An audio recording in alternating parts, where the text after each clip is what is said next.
A frantic search for 4 children, including a 2-year-old boy, who disappeared during a blizzard in rural Alaska ended with good news.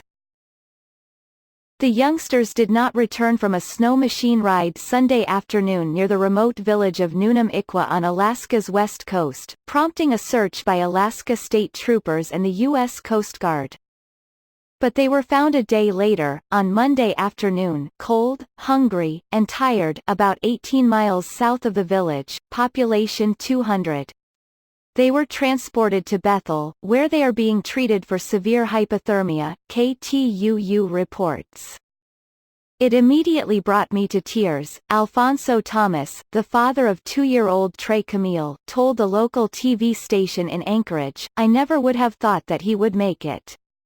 Being 2 and with weather like that, people usually don't make it, tough kids, all of them. Troopers reported blizzard conditions that made the search difficult.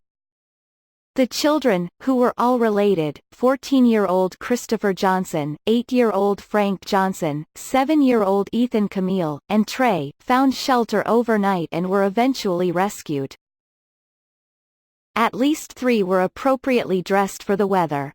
Alaska State Trooper spokesperson Megan Peters told CNN.